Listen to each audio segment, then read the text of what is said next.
Bonjour et bienvenue pour cette cinquième vidéo bonus en complément au webinaire Le CCTB à toutes les sauces. Vidéo assez courte pour clôturer cette série de vidéos bonus qui porte finalement sur la qualité de la structuration des cahiers spéciaux des charges. Euh,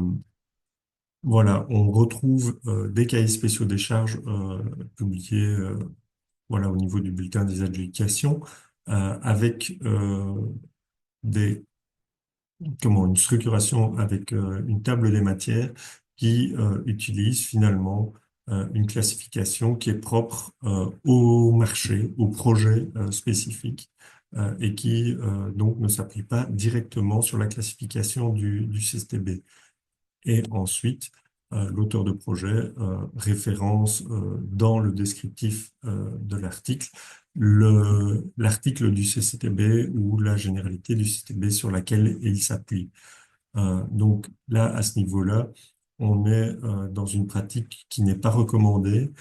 par le fait que le CCTB a été mis en place pour disposer, à la demande du secteur de la construction, hein, pour disposer d'un langage commun à l'ensemble du secteur dans le domaine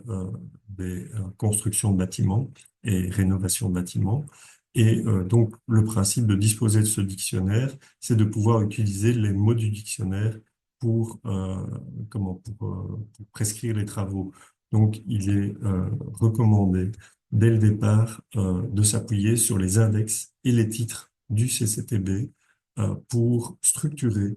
son cahier spécial des charges plutôt que de créer des numérotations de chapitres qui soient propres au marché et qui changent de marché en marché. Également des titres de travaux qui soient propres au marché ou à l'auteur de projet et qui fasse que finalement un entrepreneur, en fonction du marché, ce sera le titre 5 avec un terme, avec avec un intitulé qui n'est peut-être pas spécialement évocateur pour l'entrepreneur. Chez un autre auteur de projet, ce sera le titre 8 avec un autre intitulé, mais ça correspondrait au même travail par derrière. Donc à ce niveau-là, le fait d'avoir un dictionnaire unique et commun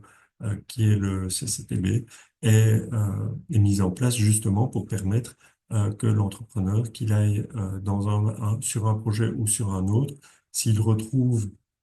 l'index et le titre correspondant du CCTB dans le cahier spécial des charges, il sait directement à quel type de travaux il a affaire. Et si il n'a pas une bonne connaissance, une bonne maîtrise du CCTB, il a toujours la possibilité de se reporter sur l'index et le titre correspondant du CCTB pour voir ce que prévoit la règle de l'art dans le CCTB à ce niveau-là.